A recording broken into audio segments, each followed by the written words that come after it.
শহর কিন্তু উত্তাল হয়ে উঠেছে উসমান হাদির মৃত্যু সংবাদ ছড়িয়ে পড়ার পর থেকেই। কবি কাজী নজরুল ইসলাম, যার কবিতা গান সম্প্রীতির বার্তা বহন করে, আজ থেকে 50 বছর আগে যার দেহ সমাধিস্থ করা হয় ঢাকা বিশ্ববিদ্যালয় মসজিদের পাশে। অপরদিকে বাংলাদেশের ইনকিলাব মঞ্চের আহ্বায়ক, যিনি নিজের বক্তব্যে ভারতের বিরুদ্ধে বিদ্বেষ ছড়াতেন, যিনি বাংলাদেশের জুলাই গণ অভ্যুত্থানের অন্যতম নেতা ছিলেন, যাকে গত 12ই ডিসেম্বর ঢাকার দুর্বৃত্তরা গুলিতে ঝাঁঝরা করে দেয়। এরপর সিঙ্গাপুরের একটি হাসপাতালে চিকিৎসাধীন অবস্থায় তার মৃত্যু হয়, অর্থাৎ ওসমান হাদির। গত 18ই ডিসেম্বর মৃত্যু হয় তার, যা বাংলাদেশে ফের এক উত্তেজনা এবং বিক্ষোভের জন্ম দেয়। এসবের মাঝেই কবি নজরুলের সমাধির পাশেই সমাধিস্থ করা হয় ওসমান হাদির দেহ, যা নিয়ে শুরু হয়েছে নতুন বিতর্ক। প্রশ্ন উঠছে, নজরুলের সমাধি থাকবে তো? পাশেই হাদিকে সমাধিস্থ করার পর আশঙ্কিত চুরুলিয়া এবং কাজী নজরুল পরিবার। তারা নিশানা করেছে বাংলাদেশের অন্তর্বর্তী সরকারকে। পশ্চিম বর্ধমানের চুরুলিয়ায় কবির জন্মভূমিতে বসে তার পরিবারের সদস্যদের আশঙ্কা, এরপর বাংলাদেশের জাতীয় কবির সমাধির উপর আক্রমণ হবে না তো?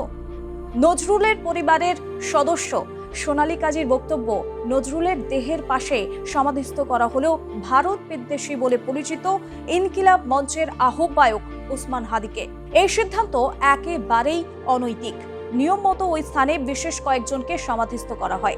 এত জায়গা থাকতেও কেন নজরুলের সমাধির পাশে হাদিকে সমাধিস্থ করার সিদ্ধান্ত নেওয়া হলো?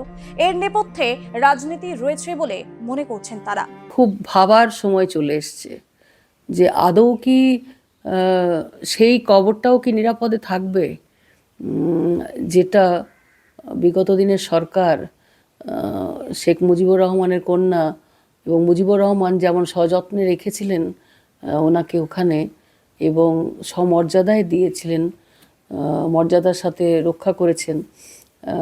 সেইটার জন্য আমরা শুধু কাজী পরিবার নয়, আমার মনে হয় সমস্ত বাঙালি জাতীয় একটা উদ্বেগ প্রকাশ করছে। সোনালী কাজী বলছেন, আমাদের প্রাণের কবি শেষ জীবন কাটিয়েছেন বাংলাদেশে। এতদিন বাংলাদেশে আমরা ভালোভাবেই ছিলাম, কিন্তু এখন যা পরিস্থিতি আমরা আশঙ্কিত।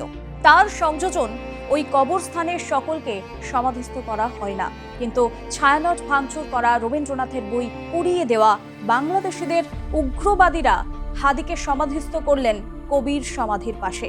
এটা হলো কেন?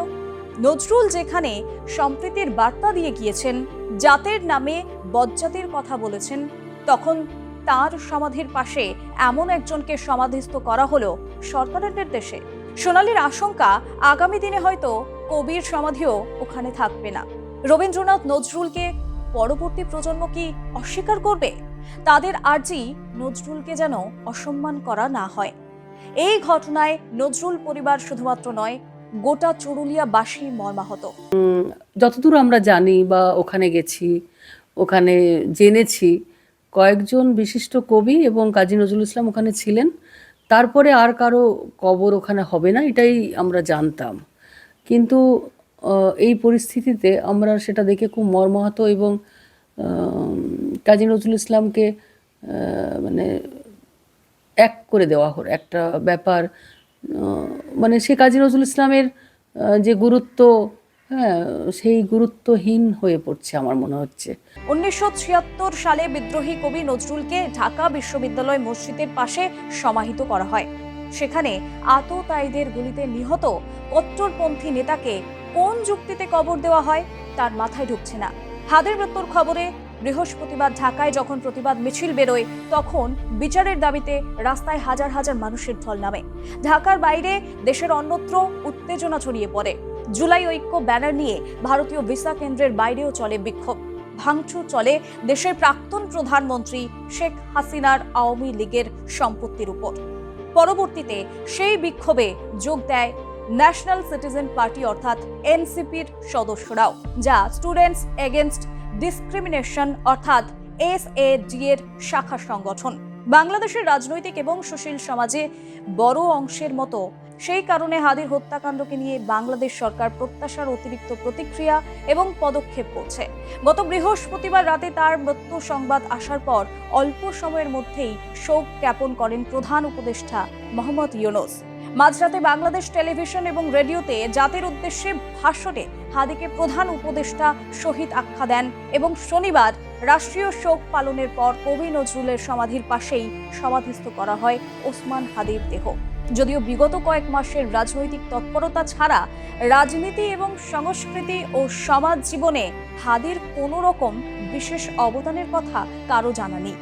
অনেকেরই বক্তব্য, জাতীয় কবি নজরুল সহ বিশিষ্টজনদের সমাধিস্থলের পাশে সমাহিত করার মতো কোনো ব্যক্তিগত বা রাষ্ট্রীয় যোগ্যতার পরিচয় ছিল না। এমন গুরুত্বপূর্ণ স্থানে তাকে সমাহিত করার সিদ্ধান্তের পিছনে সরকার এবং জামাতে ইসলামের রাজনৈতিক অঙ্কই দেখছে ওয়াকিবহাল মহল।